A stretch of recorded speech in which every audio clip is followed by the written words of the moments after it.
There are moments in history when a leader's words reveal the chasm between perception and reality. A president stands before cameras and declares with absolute certainty that the United States does not need Canada. The audience moves on, absorbs the headline, forgets within hours. But behind that statement lies an uncomfortable truth that most Americans have never considered. The material reality sustaining everyday American life is deeply intertwined with the Canadian economy. Untying these knots is not a matter of political will. It is pure economic physics. To understand what is really at stake when someone declares independence from a trading partner, examine specific details, not slogans, not generic arguments. We must examine the molecular reality of what happens when you fill your gas tank, turn on a computer, or eat a meal. Each seemingly simple daily action depends on an invisible network of supplies crossing the border so completely that separating one from the other is practically impossible without massive damage. Crude oil is the ideal starting point because it represents something tangible. Concrete numbers. Physical barrels moving through specific pipelines every single day. In 2024, Canada supplied the United States with approximately 4.3 million barrels of crude oil daily. That is more than 63% of all crude oil imports entering the country. This means the majority of fuel powering American transportation comes through a pipeline flowing from Alberta. If the United States is already the world's largest oil producer, surpassing Saudi Arabia and Russia in absolute volume, why does this paradoxical dependency on Canadian oil exist? The answer lies in technical reality most people are completely unaware of. American refineries are not generic facilities that can process any type of oil. They are highly specialized machines built decades ago to process one very specific type of crude: the heavy, sulfurous petroleum that Canada produces in abundance. Imagine a refinery like a kitchen specialized in French cooking, developed over 20 years for specific dishes. The stoves are calibrated one way. The ovens function at specific temperatures. Every procedure has been optimized for particular French ingredients. Now, if someone arrives with Italian ingredients, you cannot simply swap everything. You would need to redesign the stoves, recalibrate the equipment, possibly demolish entire sections and rebuild. That would take years and cost hundreds of millions. That is exactly how American refineries work. The Marathon Petroleum Robinson Refinery in Illinois operates in 100% configuration with Albertan crude oil. If that supply disappeared tomorrow, the entire facility would shut down completely. There are other refineries in similar situations, creating dependency born not of choice, but of pure necessity. The physical infrastructure was built around that assumption. Undoing it is not a matter of will. It is massive capital investment requiring 5 to 10 years just to begin. When energy economists calculate what would happen if that supply of 4.3 million barrels daily simply evaporated, they arrive at alarming numbers. Gasoline prices at American pumps would rise between 30 and 70 cents per gallon in the first weeks. We are not talking about long-term estimates where markets could adjust. We are talking about weeks, the time it takes for markets to perceive scarcity, panic buying to commence, and speculators to amplify volatility. No one knows the exact final price because no one knows how markets would react to panic. But for every cent added to gasoline prices, someone feels it in their wallet. For every dollar added to fuel costs, someone must make difficult decisions. Less driving, more expensive deliveries, higher food prices because transportation costs increase. Those costs do not exist in isolation. They propagate through the entire economy like a virus, infecting every transaction. Energy goes beyond crude oil. Natural gas tells an equally complicated story. In 2024, the United States imported 8.5 billion cubic feet of natural gas from Canada every day. That is practically all pipeline natural gas imports. The pipes bringing this gas were built over decades, massive pipelines crisscrossing the continent like veins in a body. That infrastructure was built on the assumption that gas flows from north to south. But natural gas is not just a commodity. It is literally life, especially in certain places. Think of New York in January. Think of Boston during a blizzard. Think of northern Michigan on a night of minus 40 degrees. The natural gas heating homes, powering electrical plants, keeping people alive, comes from Canada. During winter demand peaks, when temperatures drop and heating reaches maximum use, that dependency becomes literal life or death.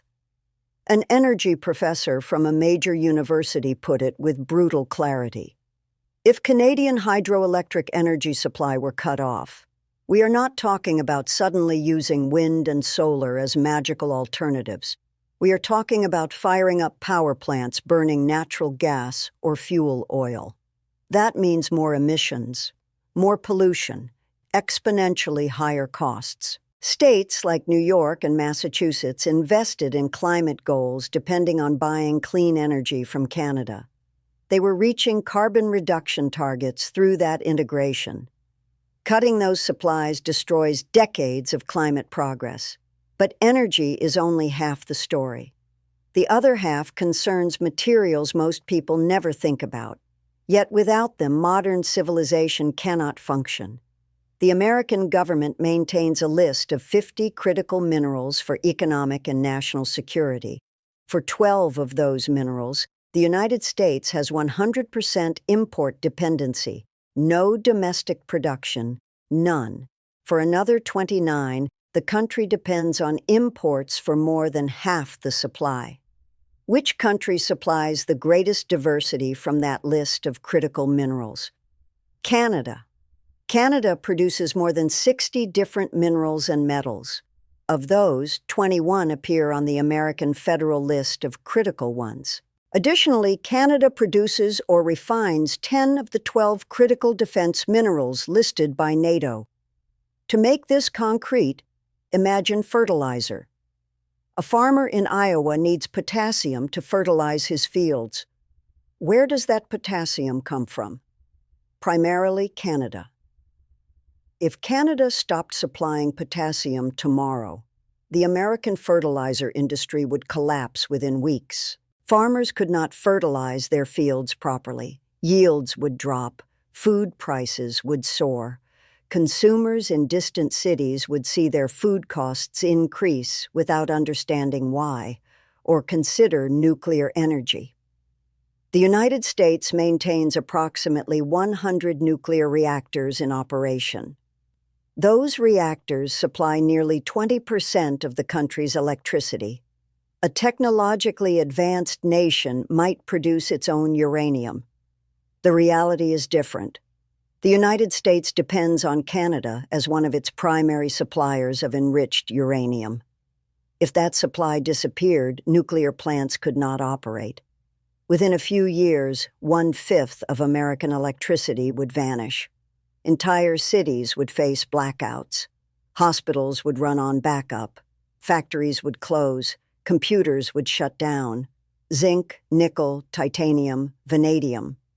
Canada supplies 50 to 80% of the American supply of these minerals.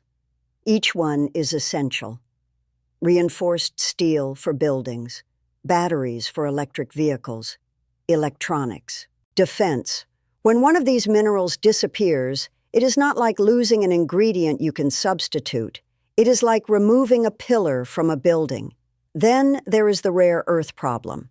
17 metals most people have never heard of yet appear in almost everything. Magnets in F-35 actuators, components in guided missiles, processors in advanced computers, transistors in practically every modern electronic device. China refines more than 90% of the world's rare earth elements. That dependency keeps American military leaders awake at night. The United States tried diversifying away from depending on China. What was the plan? Canada. Canadian mines combined with American processing capacity would create a North American supply chain completely independent of China. That was the strategic objective. But here is the problem. If you simultaneously tell Canada it is an enemy, that you want to annex it, that you do not trust it, and that you want to cut it off economically, that plan disappears. Canada starts looking for other partners. A decade-long strategic strategy collapses. In April 2025, China made a statement. It would restrict exports of 5 critical minerals to the United States. It was a threat. Ford Motor Company had to halt production at its Chicago plant. The reason? Shortage of rare earth magnets needed for electric steering systems. Tesla faced similar problems. American automakers warned publicly. If rare earth shipments did not resume within weeks, vehicle assembly would have to stop completely. A single restriction from one country for a brief period nearly paralyzed automotive manufacturing. The automotive integration between the United States and Canada is practically impossible to fully describe because it is so deep. Take a car assembled in Detroit. Trace its path through production. You will find that it crosses the US-Canada border 6, 7, sometimes more than 10 times during its manufacturing process. An engine is manufactured in Ontario and shipped to Michigan. There, it is integrated into a subsystem. That subsystem goes back to Canada to be incorporated into a larger module. That module returns to the US for final assembly. Why do they do this? Why this apparent inefficiency? The answer is that it is not inefficient. It is optimized. Decades of investment created synchronized systems that treat the border as an accounting line, not an obstacle. Companies selected specific locations based on proximity, workforce skills, costs, infrastructure. Everything was optimized, so components could move freely. Canadian auto parts flow into American factories in staggering quantities. Billions of dollars per month. Entire engines, complete transmissions, complex electrical systems, safety components that cannot fail. The phrase is, you cannot unscramble an egg. Once you mix the yolk in the white, you cannot separate it again. The automotive supply chain is in that state, completely mixed.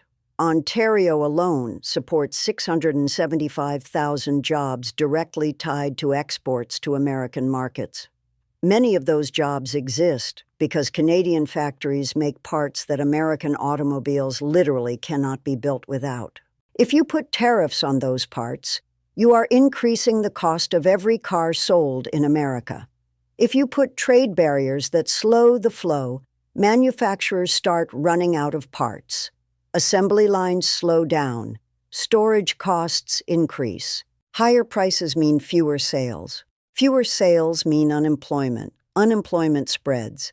Cities that depend on manufacturing suffer. Families that depend on those jobs feel the pain. All of this is shaped by the legal framework of the USMCA, the United States-Mexico-Canada Agreement, which replaced NAFTA in 2020. That agreement was negotiated for years, signed with ceremony, implemented with careful regulation. The point was to create certainty. Business hates uncertainty. Companies making massive long-term investments need to know that rules will not change. The USMCA was the promise. The rules are set. You can invest. You can expand. You can build factories knowing the commercial environment will be stable. But when a president comes along and says he wants to make Canada the 51st state, when he threatens massive tariffs, when he suggests he will use trade as a weapon, that certainty vanishes. Markets hate uncertainty. Companies start hesitating. Planned investments are canceled. Expansions are postponed. Capital seeks safer markets. The actual trade numbers tell a story frequently obscured by political rhetoric. In 2024, the United States imported $422 billion in goods from Canada. America exported $348 billion. That creates a trade deficit of approximately $74 billion in goods. When you include services, where the United States dominates globally, that deficit shrinks to between $36 and $45 billion. Someone claimed the deficit was $200 billion. No one can find that number anywhere. Not in the U.S. Census Bureau, not in Statistics Canada, not in any recognized trade authority. It is inflated by a factor of 4. But even if the number were precise, a trade deficit is not a loss. It is not money flowing out and disappearing. Money flows out, and real, tangible values that people actually need flow back. Energy that heats homes, minerals that build weapons, parts that assemble cars, food that feeds people. Trade exists because it benefits both sides. Canada gains access to the world's largest consumer market, a population of 330 million people who buy things. That is incredibly valuable. America gains access to supplies of things it needs from a stable, democratic, friendly neighbor with predictable legal systems. Both countries could try to be self-sufficient. Both would become much poorer. Both would pay much more for everything. But dependency is not one-directional. Yes, the United States depends on Canadian resources, but Canada also has vulnerabilities. Approximately 76% of everything Canada exports goes to the United States. That is enormous concentration. If the American market closes, the Canadian economy suffers severely. Parts of Canada, particularly Ontario and Quebec, depend heavily on oil and natural gas that transit through the United States. Approximately half the natural gas consumed in those provinces comes from American sources. The Montreal refinery depends entirely on crude oil delivered via American pipelines. So the reality is mutual interdependence. Both countries have leverage. Both could cause significant economic damage to each other. But here is the crucial part that people who do not understand systems frequently miss. In a relationship of mutual dependency, when you start using that dependency as a weapon, you do not just hurt the other side. You damage both. You destroy the trust that makes the relationship possible. If Canada feels that the United States threatens it militarily and economically, Canada looks for alternatives. Where? China, Europe, other partners. In the first quarter of 2025, Canadian exports to the United States fell 4.1% compared to the year before. Meanwhile, exports to other countries have started growing. Canada is actively diversifying away from American dependency. Not because it is economically optimal, because relying on a partner that threatens you is strategically insane. So what actually happens if that integration starts to unwind? The answer is a cascading crisis domino effect. Gasoline prices rise. They rise more because markets panic. People drive less. Delivery companies increase rates. Everything you buy that was delivered gets more expensive. Food, clothing, electronics, everything rises. Home heating becomes more expensive as natural gas supply tightens. Elderly people in small apartments have to choose between heating and eating. Cold climate cities face cascading blackouts when winter demand spikes and capacity vanishes. Hospitals run on backup. Nursing homes function on emergency heat. People die. Automotive production starts slowing as parts disappear. Assembly lines halt. Workers are sent home. Paychecks do not arrive. Houses purchased on stable income assumptions are now at risk. Executives start looking for alternative suppliers. Retooling costs at American factories reach billions. Car prices increase. People delay purchases. The automotive industry, employing hundreds of thousands, starts contracting. Defense contractors face shortages of critical minerals. F-35 production slows. submarine construction delays, missile manufacturing hits bottlenecks. The Pentagon cannot meet weapons production targets. Meanwhile, China continues advancing militarily. American technological advantage shrinks. Global geopolitical position weakens. Food prices rise as fertilizer costs spike. Without sufficient Canadian potassium, farmers produce less. Crop yields fall. National food security becomes compromised. People living paycheck to paycheck cannot feed their families as easily. Social tension rises. Electronics suffer because critical minerals disappear. Computer manufacturing slows. Smartphone production decreases. Technology companies raise prices or restrict capacity. Internet access becomes more expensive. Technology employment suffers. All this time, America is simultaneously fighting trade wars with China, threatening Europe, trying to maintain global economic leadership. Allies watch. They see America treating its closest neighbor with open hostility. They begin wondering, are we next? Can we trust agreements with this country? What happens if this administration tears up a treaty? Trust, which is the foundation of all international cooperation, begins disintegrating. Coalitions begin fracturing. American influence in the world diminishes not because military force disappeared, but because allies stop believing America will honor its commitments. That is devastating for a superpower. All of this could be avoided. It is not necessary. America does not need to destroy its relationship with Canada. There are legitimate problems needing addressing: trade disputes over dairy, disputes over lumber, legitimate border security concerns. All those things can be negotiated. Healthy economic relationships require continuous negotiation. But there is a difference between hard negotiation and fundamental destabilization. There is a difference between insisting on better terms and threatening to destroy the entire framework that took generations to build. There is a difference between using the leverage you have and burning the relationship to ash.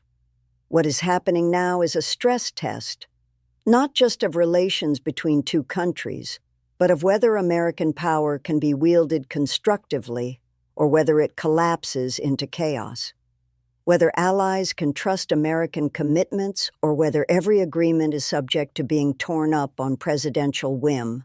Whether the post-World War II order based on regulated trade will be preserved or whether the world reverts to pure power politics.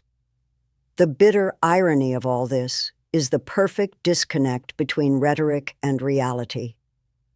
A president declares that America does not need Canada while being deeply, structurally dependent on Canadian resources to maintain American living standards. You do not need Canadian energy? 4.3 million barrels per day say otherwise. You do not need Canadian minerals? The Pentagon's entire strategy is built around Canadian minerals.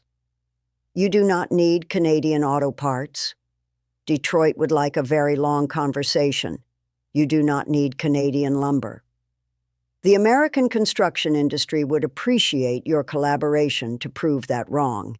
The rhetoric of independence crashes headlong into the reality of interdependence, and reality does not care about talking points. Reality is just reality. Reality is that the pipeline exists. Reality is that refineries were built that way. Reality is that mines are where they are. Reality does not change because someone made a statement in front of cameras. Here is where we are in January 2026. A president claiming that the United States does not need Canada.